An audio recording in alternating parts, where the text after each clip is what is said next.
آج جو یہ کرونا کا سلسلہ پوری دنیا میں پھیلا ہوا ہے،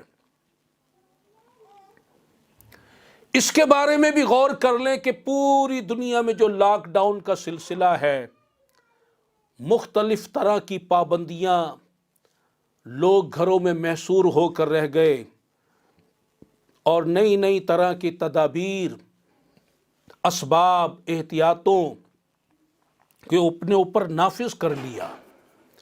ہمیں غور کرنا ہے کہ کرونا کے ڈنک سے بچنے کے لیے، شر سے بچنے کے لیے آج غور کریں کہ ہم کس کی تعلیم پر عمل کر رہے ہیں۔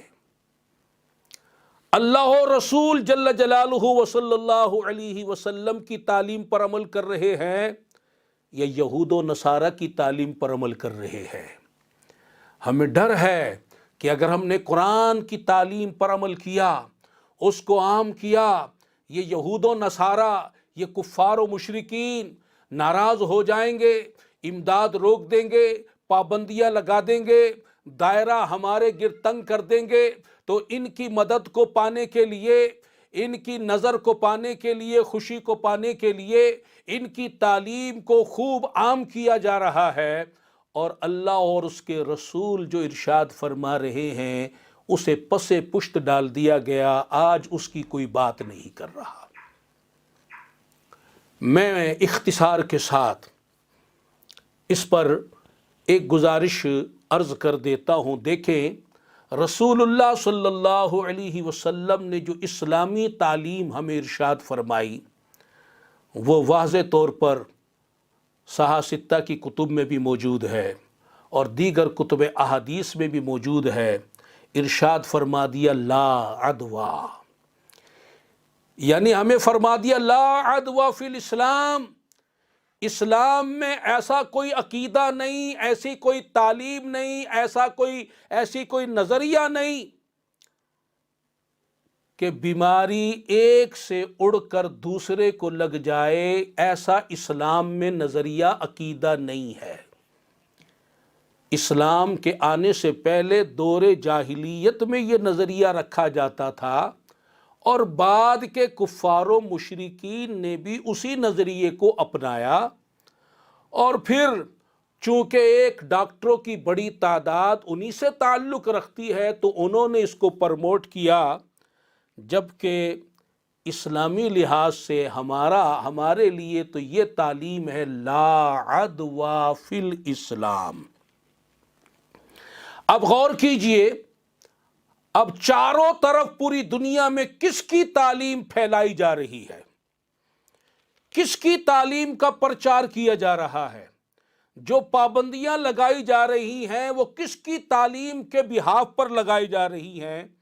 رسول اللہ صلی اللہ علیہ وسلم کی تعلیم کی روشنی میں یہ سب کچھ ہو رہا ہے، یا یہود و نصارہ کے عقیدے اور نظریے اور ان کی تعلیم کی وجہ سے یہ سب کچھ ہو رہا ہے؟ آج جو یہ مسجدیں بند ہیں، یہ کس کی تعلیم کی وجہ سے؟ مدرسے جو بند ہیں، کس کی تعلیم کی وجہ سے؟ اللہ تعالیٰ کے اولیاء کے مزارات جو بند ہیں، یہ کس کی وجہ سے؟ آج دینی اجتماعات جو بند ہیں، کس تعلیم کی وجہ سے؟ آج جو حرمین شریفین تک کو بند کر دیا گیا، کس کی تعلیم کی وجہ سے؟ اس پہ غور کریں، اس پر آپ غور کریں۔ اسلام کی تعلیم ایسی نہیں ہے جو لوگوں کو مصیبت میں مبتلا کر دے۔ آج لوگ مصیبت میں مبتلا ہیں، یہ یہود و نصارہ کی تعلیم کی نحوست کی وجہ سے ہے۔ لوگوں کے کاروبار ختم ہو گئے، لوگ بے روزگار ہو گئے، لوگ دوسروں کے آگے ہاتھ پھیلانے کے لیے مجبور ہو گئے، آج لوگ محصور ہو کر رہ گئے۔ اب ذرا غور کیجئے کہ یہ جو مخلوق پریشان ہے، اسلام کی کسی تعلیم سے ایسا نہیں ہوتا کہ اللہ کی ساری مخلوق جو ہے، سارے انسان جو ہیں، زمین پر بسنے والے سارے لوگ جو ہیں، وہ پریشانی میں، مصیبت میں، تکلیف میں مبتلا ہو جائیں، بلکہ اسلام کی تعلیم تو اللہ کے بندوں کو راحت دیتی ہے۔ آپس میں پیار اور محبت عطا کرتی ہے، ایک دوسرے سے حسن سلوک کا درس دیتی ہے، ایک دوسرے کی تکلیف بانٹنے کا درس دیتی ہے، لوگوں کے لیے راحت اور آسانی کا معاملہ اور ماحول فراہم کرتی ہے۔ اسلام کی کوئی بھی تعلیم جو ہے وہ مخلوق کو مصیبت میں، ٹینشن میں، پریشانی میں، عذاب میں، قہر میں تک مبتلا نہیں کرتی۔ اب اسلامی تعلیمات پر غور کیجئے۔ میرے آقا صلی اللہ علیہ وسلم ارشاد فرماتے ہیں، یہ اسلامی عقیدہ ہے جو سرکار صلی اللہ علیہ وسلم نے بیان فرمایا۔ اس عقیدے کے خلاف جو ہوگا وہ اسلام کے خلاف ہوگا، اور جو اس عقیدے پر ہوگا وہ مسلمان ہوگا۔ آپ نے ارشاد فرمایا کہ جان لے، اگر سب مل کر، سارے لوگ بھی مل کر، ساری مخلوق مل کر، سب مل کر تجھے نفع پہنچانا چاہیں تو تجھے نفع اتنا ہی ملے گا جو اللہ تعالی نے تیرے لیے لکھ دیا ہے۔ تیرے لیے جو اللہ نے لکھ دیا، تیرے ساتھ بس وہی کچھ ہوگا، اس سے زیادہ کوئی رتی برابر بھی تجھے نفع نہیں پہنچا سکتا۔ اور رسول اللہ صلی اللہ علیہ وسلم نے مزید ارشاد فرمایا، اگر لوگ مل کر، سب مل کر تجھے نقصان پہنچانا چاہے تو تیرے لیے بس وہی نقصان ہوگا جو اللہ تعالی نے تیرے لیے لکھ دیا ہے۔ جو اللہ تعالی نے تیرے لیے لکھ دیا، اس سے زیادہ رتی برابر بھی کوئی تجھے نقصان نہیں پہنچا سکتا۔ اور یہ جو لکھنے والا معاملہ ہے تقدیر کا، یہ ہو چکا۔ سرکار فرماتے ہیں قلم اٹھ چکے، لکھنے کا کام اب جاری نہیں ہے۔ ابھی تو پیدا بھی نہیں ہوا تھا، ابھی تو دنیا میں زمین پر لوگ آباد بھی نہیں ہوئے تھے، اللہ تعالی نے تو اس وقت ہی لکھ دیا تھا۔ فرمایا قلم اٹھ چکے اور دفتر خشک ہو گئے، کاغذ خشک ہو گئے۔ اب جو اللہ نے تیرے لیے طے کر دیا، لکھ دیا، جو تو کرنے والا تھا، اس نے اپنے علم ازلی سے جان لیا کہ یہ شخص دنیا میں یہ جا کر کرنے والا ہے، اس کے مطابق لکھ دیا۔ اب جو اس نے لکھ دیا وہ وہی کچھ ہے جو ہم کرنے والے تھے، اب اس لکھے ہوئے کے مطابق ہی ہوگا، اس سے ہٹ کر کچھ نہیں ہوگا۔ اب ذرا غور کریں، یہ جتنی بھی مخلوق ہے، یہ سب کی سب محکوم ہے، ان سب کا حاکم اللہ تعالی ہے۔ وہ احکم الحاکمین ہے، وہ حاکموں کا حاکم، شہنشاہوں کا شہنشاہ، بادشاہوں کا بادشاہ۔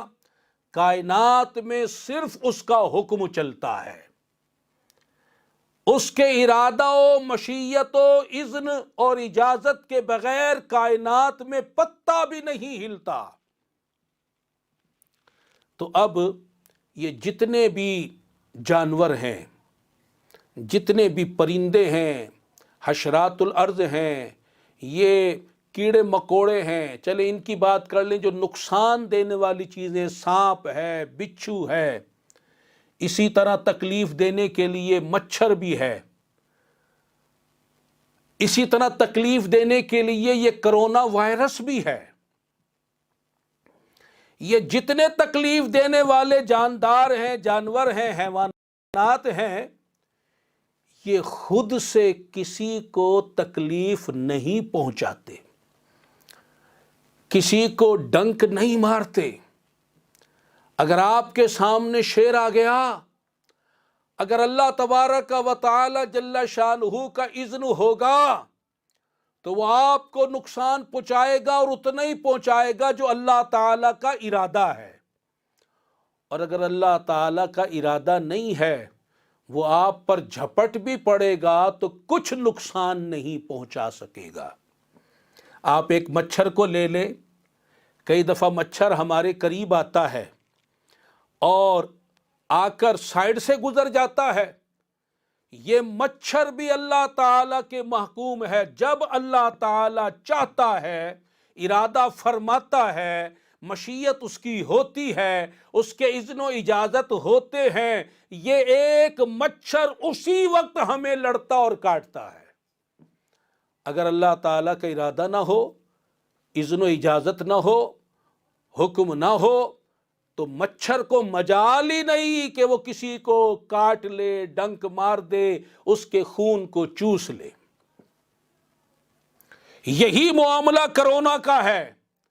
کرونا کا خالق بھی اللہ ہے، مالک بھی اللہ ہے، حاکم بھی اللہ ہے، آمر بھی اللہ ہے، یہ مامور ہے، یہ محکوم ہے، یہ مخلوق ہے، یہ مرزوق ہے۔ اللہ تبارک و تعالی اس کا حاکم ہے۔ اللہ تبارک و تعالی نے جس کے لیے ارادہ فرمایا، جس کے لیے اس کی مشیت ہوئی، اسی کو دنیا میں کرونا نے کاٹا ہے، لڑا ہے، نقصان پہنچایا ہے، بیمار کیا ہے۔ اور اگر اللہ کی مشیت یہی تھی کہ وہ کرونا سے مر جائے تو صرف وہی لوگ مرے ہیں، باقی لوگ بھی دنیا میں رہ رہے ہیں۔ اب اللہ تبارک و تعالی کا مشیت و ارادہ اگر نہ ہو تو کرونا تو کیا، مچھر تو کیا، سانپ کیا، بچھو کیا، ریچھ کیا، لومڑی کیا، بھیڑیا کیا، کتا کیا، شیر کیا، کوئی بھی کسی کو نقصان نہیں پہنچا سکتا۔ ہاں، ہمیں احتیاط کرنی ہے، حفاظت کرنی ہے، سنت سمجھ کر کہ یہ احتیاط کرنے کا حکم جو دیا کہ سرکار صلی اللہ علیہ وسلم کی بارگاہ میں ایک شخص حاضر ہوا، عرض کی یا رسول اللہ صلی اللہ علیہ وسلم، میں اپنی اونٹنی کو باندھ کر اللہ پر توکل کروں یا اس کو چھوڑ کر اللہ پر توکل کروں؟ تو آپ نے فرمایا پہلے باندھ پھر اللہ پر توکل کر۔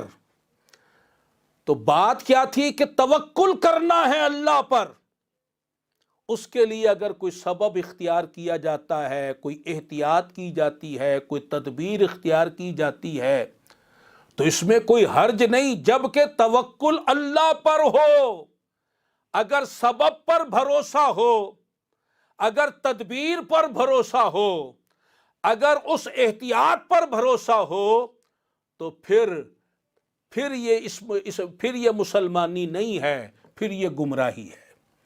اور اگر بندہ سبب اختیار کرے، احتیاطیں کرے، تدابیر اختیار کرے، مگر اس کا دھیان اللہ پر ہو، بھروسہ اللہ پر ہو، توکل اللہ پر ہو، تو یہ مسلمانی ہے۔ صلو علی النبی صلی اللہ تعالی علیہ وآلہ وسلم۔ یاد رکھے، جو بھی مصائب، پریشانیاں، تکلیفیں، بیماریاں، رنج و غم، درد و الم بندوں کو پہنچتے ہیں، اس کی دو وجہ ہیں، دو وجوہات، اور دونوں قرآن پاک میں موجود ہیں۔ لوگ کیا کہہ رہے ہیں اس طرف نہ جائیں، اللہ و رسول کیا فرما رہے ہیں، ایک مسلمان ہونے کے ناطے اس طرف دھیان دیں۔ یہ کرونا بھی ایک مصیبت ہے، یہ کرونا بھی ایک پریشانی ہے۔ جو مصیبت بھی جس کو ملے، کوئی قرضوں میں ڈوبا پڑا ہے، کسی کی بیٹی کی شادی نہیں ہو رہی، کسی کا رشتہ آتا ہے تو بنتا نہیں ہے، کوئی جادو میں گرفتار ہے، کسی کو جن بھوت چمٹے ہوئے ہیں، کسی کو کاروباری ٹینشن لگی ہوئی ہے، کوئی بے اولادی کی تکلیف میں مبتلا ہے، کسی کو کوئی بیماری، کسی کو کوئی بیماری ہے، کسی کو کوئی ڈرا رہا ہے، خوف زدہ کر رہا ہے، کسی کی چوری ہو گئی، ڈاکہ پڑ گیا، کسی کے گھر پر، دکان پر آگ لگ گئی۔ تو یہ جتنی بھی پریشانیاں، مصیبتیں، تکلیفیں آتی ہیں، وہ کسی بھی صورت میں آئیں، چاہے کرونا کی صورت میں آئیں، اس کی دو وجہ ہیں۔ پہلی وجہ ارشاد فرمائی وَلَنَبْلُوَنَّكُمْ بِشَيْءٍ مِّنَ الْخَوْفِ وَالْجُوعِ وَنَقْصٍ مِّنَ الْأَمْوَالِ وَالْأَنفُسِ وَالثَّمَرَاتِ وَبَشِّرِ الصَّابِرِينَ الَّذِينَ إِذَا أَصَابَتْهُمْ مُصِيبَةٌ قَالُوا إِنَّا لِلَّهِ وَإِنَّا إِلَيْهِ راجعون۔ دوسری وجہ ارشاد فرمائی وَمَا أَصَابَكُم مِّن مُّصِيبَةٍ فَبِمَا كَسَبَتْ أَيْدِيكُمْ وَيَعْفُو عَن كَثِيرٍ۔ پہلا حکم ہوا اور ضرور ہم تمہیں آزمائیں گے، ڈر کے ساتھ، بھوک کے ساتھ، مالوں میں کمی، پھلوں میں کمی کے ساتھ، جانوں میں کمی کے ساتھ تمہارا امتحان ہوگا۔ اور دوسری آیت میں ارشاد فرمایا کہ تمہیں جو مصیبت پہنچتی ہے وہ تمہارے ہاتھوں کا کمایا ہوا ہے، تمہارے گناہوں کا نتیجہ ہے۔ تو دو وجوہات قرآن نے بیان فرمائی۔ پہلی وجہ یہ کہ جو مصیبت آئی وہ امتحان ہے، اللہ تعالیٰ اپنے بندے کا امتحان لینا چاہتا ہے، اس کی استقامت کا، اس کے صبر کا، اس کا دین پر اللہ تعالیٰ کی طرف متوجہ رہنے کا امتحان لینا چاہتا ہے، آزمائش میں مبتلا کرتا ہے۔ ایک وجہ یہ ہے مسلمانوں پر تکلیف آنے کی۔ دوسری وجہ وہ سزا ہے کہ بندے نے گناہ کیے، اللہ تعالیٰ کی نافرمانی کی، حکم عدولی کی، شریعت کی خلاف ورزی کی، شریعت کے خلاف عمل کیا، اللہ تعالیٰ کی ناراضی والا کام کیا، تو بطور سزا وہ تکلیف اور مصیبت اس پر آتی ہے تاکہ اس جو گناہ اس نے کیا ہے اس کی سزا دنیا ہی میں اسے دے دی جائے۔ اب ذرا غور کیجئے، امتحان کن کا ہوتا ہے اور سزا کنہیں آتی ہے، اس کو ہم ذرا خود جائزہ لے لیں۔ اگر کوئی اللہ تعالیٰ کا فرما بردار بندہ ہے، اطاعت گزار بندہ ہے، نیکوکار بندہ ہے، شریعت پر چلنے والا ہے، اللہ رسول کی بات ماننے والا ہے، ذکر و درود میں نیک کاموں میں مشغول رہنے والا ہے، تو اس کو سزا نہیں ملتی، اس کا امتحان ہوتا ہے۔ جیسے اللہ تعالیٰ اپنے اولیاء کا امتحان لیتا ہے مصائب بھیج کر۔ کربلا والوں پر جو آزمائش آئی وہ معاذ اللہ بطور سزا نہیں تھی، وہ بطور امتحان تھا معاملہ۔ انبیاء کرام علیہ السلام پر مصائب آئے، بلائیں آئیں، تکلیفیں آئیں، ستایا گیا ان کو، وہ ان پر اللہ تعالیٰ کی طرف سے آزمائش تھی۔ اور اگر کوئی بدکار ہو، گناہ گار ہو، اللہ تعالیٰ کا نافرمان ہو، گناہوں میں ڈوبا ہوا ہو، نافرمانیاں کرتا ہو، شریعت مطہرہ کی خلاف ورزی کرتا ہو، تو پھر اس پر جو مصیبت آتی ہے وہ بطور امتحان نہیں، بطور سزا آتی ہے۔ تو ہر بھائی دیکھ سکتا ہے کہ یہ جو مصیبت کورونا کی میرے لیے آئی ہے، یہ بطور سزا آئی ہے یا بطور امتحان آئی ہے۔ اب میں گزارش یہ کرتا ہوں کہ آج ہم نے کورونا کے شر سے بچنے کا انتظام تو بہت کر لیا، یہاں تک کہ خود کو گھر میں محصور کر لیا، یہاں تک کہ اور بہت ساری تدابیر، اسباب اور احتیاطیں اختیار کر لیں، مگر اللہ کی ناراضی، اللہ تعالیٰ کی ناراضی سے بچنے کے لیے کوئی انتظام نہیں کیا۔ کیونکہ گناہ گاروں، تم اللہ کے بندے ہو، تمہارا ایک رب ہے، تم اس کی حکم عدولی کرو گے تو پھنس جاؤ گے، تم اس کے بندے ہو، اس کی اطاعت کرو، فرما برداری کرو، اس کے حکم پر چلو۔ ہم نے کرونا کی مصیبت کو دیکھا تو کرونا سے بچنے کے لیے تو بہت کچھ کر لیا، اللہ تعالیٰ کی سزا اور ناراضی سے بچنے کے لیے کیا کیا ہے سوچنے کی بات، اسے بار بار سوچ۔ ہم نے کیا انتظام کیا؟ ہمیں تو اللہ کو راضی کرنا چاہیے تھا، الٹا ہم نے اللہ کی مسجدوں کو بند کر دیا۔ ہمیں اللہ کو راضی کرنا چاہیے تھا، ہم نے اس کے اولیاء کے مزارات کو بند کر دیا۔ یہاں تک کہ حرمین شریفین کو بند کر دیا اور مکہ و مدینہ شریف میں کرفیو ہی لگا دیا، ہر طرح مسجد نبوی بھی بند کر دی، معاذ اللہ مسجد حرام بھی بند کر دی۔ اللہ اکبر اللہ اکبر۔ یہ تو دیکھو یہ کس کی تعلیم کے پیچھے لگ کر یہ سب کچھ ہو رہا ہے۔ پھر اگر کوئی کہے کہ جناب آپ ایسی بات کر رہے ہیں، حدیث پاک میں آیا ہے کہ جہاں طاعون ہو وہاں نہ جاؤ، اور جو وہاں ہے وہ وہاں سے نہ آئے، تو احتیاط کرنے کا تو حکم اسلام نے دیا ہے، تو میں نے کب کہا کہ احتیاط نہ کرو، اسباب اختیار نہ کرو، تدابیر اختیار نہ کرو؟ میں تو یہ عرض کر رہا ہوں اسباب اختیار کرو، احتیاط کرو، مگر اپنی نظر، اپنا یقین ان اسباب احتیاطوں اور تدبیر پر نہ رکھو، اپنا دھیان، اپنی نظر اللہ تعالیٰ پر رکھو کہ اگر اللہ تعالیٰ چاہے گا تو اس احتیاط کو مؤثر کر دے گا، اس کے ذریعے مجھے کرونا سے بچا لے گا، اور اگر اللہ نہ چاہے گا میں لاکھ احتیاط کر لوں تو میں نہیں بچ سکوں گا۔ یہ ایمان رکھ کر اگر کوئی احتیاط کرتا ہے، تدبیر اختیار کرتا ہے، وہ اسباب اختیار کرتا ہے، تو اس میں کوئی حرج نہیں ہے۔ اور اگر کوئی اللہ تعالیٰ کو بھول جائے، اس پر توکل و بھروسہ اور اعتماد و یقین نہ رکھے، اور بس احتیاطوں کو سمجھے کہ یہ کروں گا تو بچوں گا، یہ نہیں کروں گا تو نہیں بچوں گا، اور اللہ کو بھول جائے، اللہ کی طرف اس کا کوئی اعتماد، یقین، بھروسہ، توکل نہ ہو، تو پھر یہ مسلمانی نہیں، یہ سراسر گمراہی ہے۔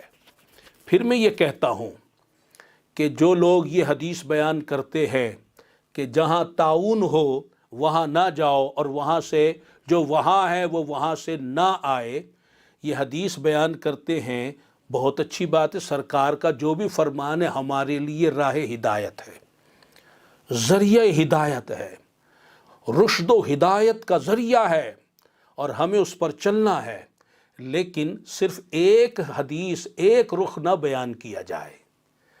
اس باب میں جو دوسری حدیثیں ہیں ان کو کیوں لوگوں سے چھپایا جائے؟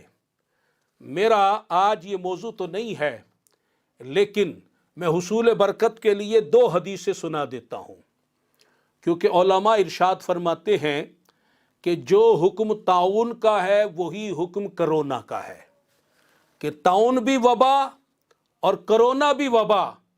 اس وقت طاعون بطور وبا آیا اور لوگ اس مصیبت میں گرفتار ہوئے، بیمار بھی ہوئے، فوت بھی ہوئے، اور آج کرونا بھی وبا ہے، اس میں بھی لوگ گرفتار ہو رہے ہیں، بیمار ہو رہے ہیں، فوت ہو رہے ہیں۔ تو طاعون کے بارے میں جو حدیثیں ہیں وہی حکم جو ہے کرونا کے بارے میں ہے۔ ایک حدیث تو آپ نے سنا دی اور سن لی، 2 حدیثیں حصول برکت کے لیے میں بھی سنا دیتا ہوں۔ بخاری شریف کی حدیث پاک، مسلم شریف کی حدیث پاک، سیدنا حضرت انس رضی اللہ تعالی عنہ اس کے راوی، رسول اللہ صلی اللہ علیہ وسلم ارشاد فرماتے ہیں الطاعون شہادت لکل مسلم۔ یہ جو طاعون ہے یہ تو ہر مسلمان کے لیے شہادت ہے۔ جو طاعون میں مبتلا ہو گیا وہ شہیدوں میں شامل ہوگا، وہ شہیدوں میں شامل ہوگا۔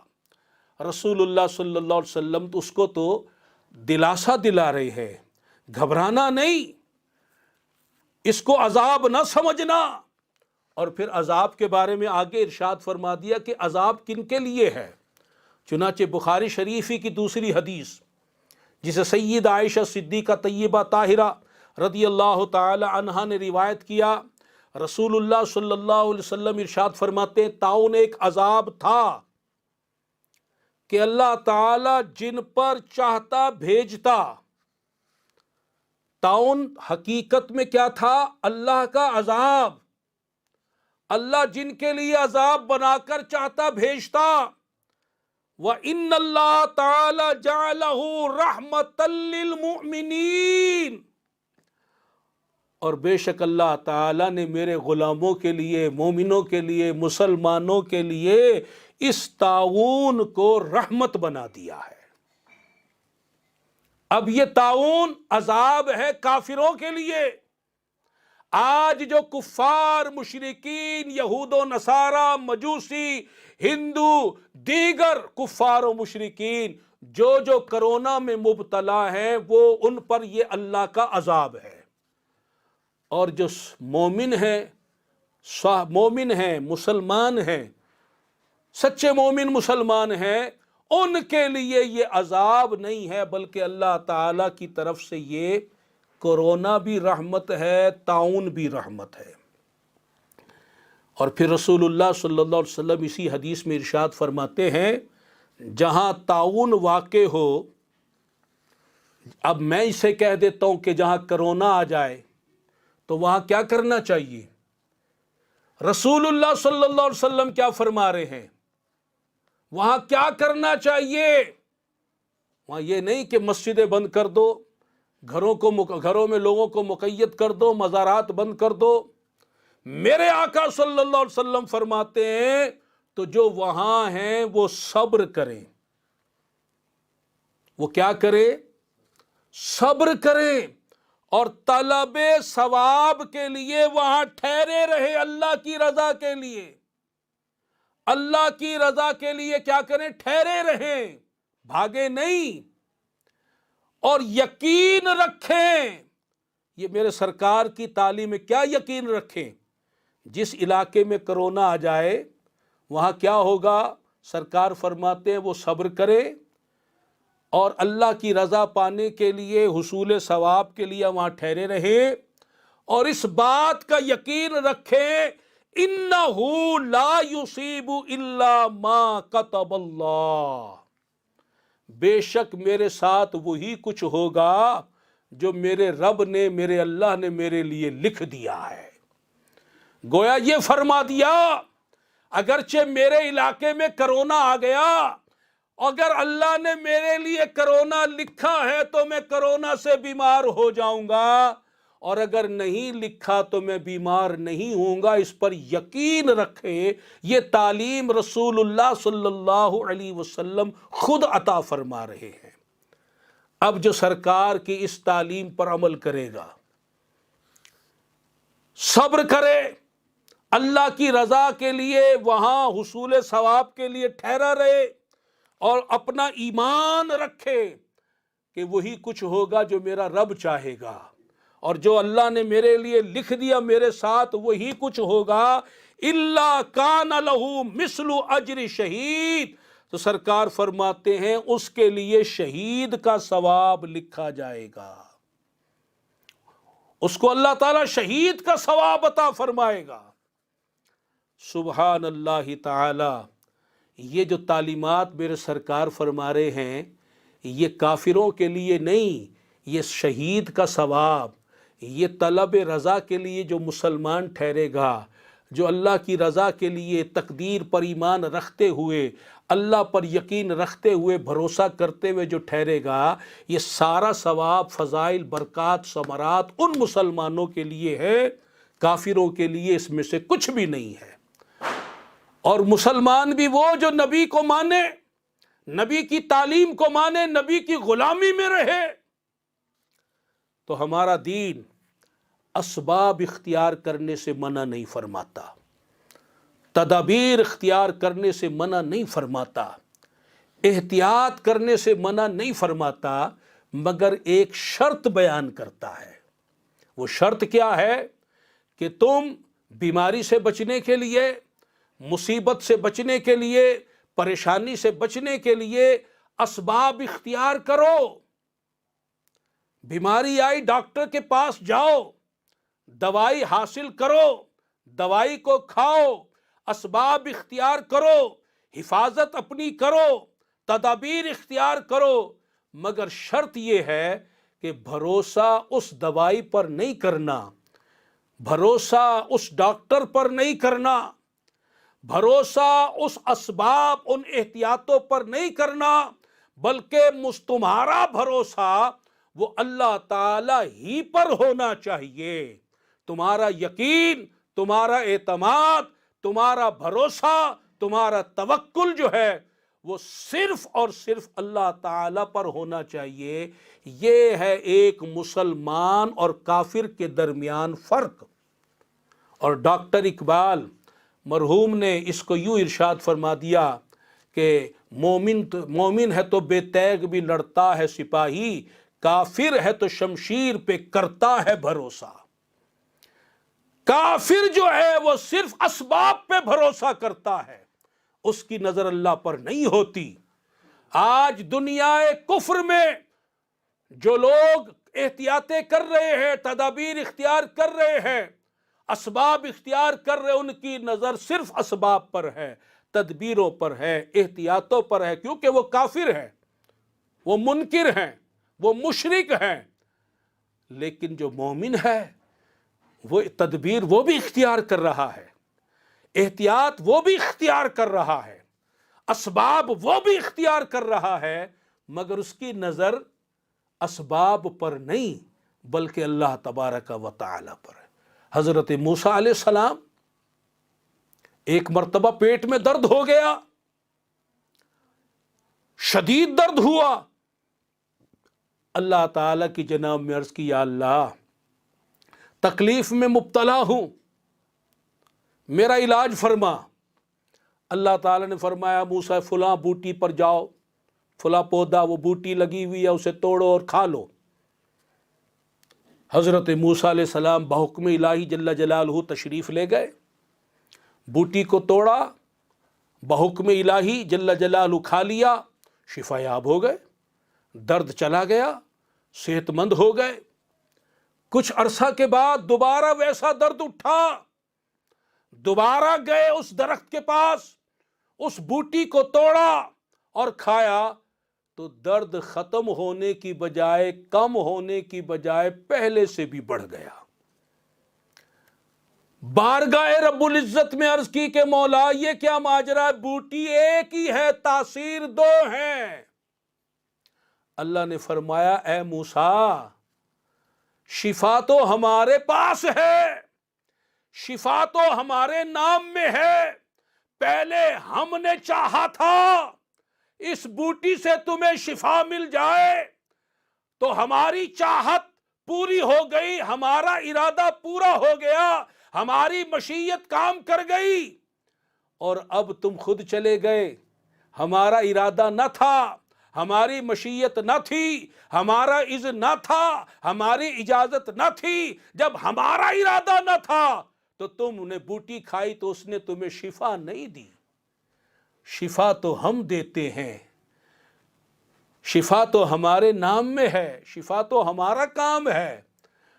تو یہ واقعہ بھی ہمیں اسلامی عقیدہ جو ہے وہ سمجھا رہا ہے۔ تو اسباب اختیار کرو مگر نظر اللہ پر رکھو۔ یہ ہے فرق مومن و کافر میں۔ کافر صرف سبب پہ مرتا ہے اور کہتا بس یہ مجھے بچائے گا، اور مومن سبب پر نظر نہیں رکھتا، اختیار سبب کرتا ہے، دکان پر جا کر بیٹھتا ہے، سبب اختیار کرتا ہے، مگر نگاہ رازق پر ہوتی ہے کہ دکان رازق نہیں ہے، رازق اللہ تبارک و تعالی ہے۔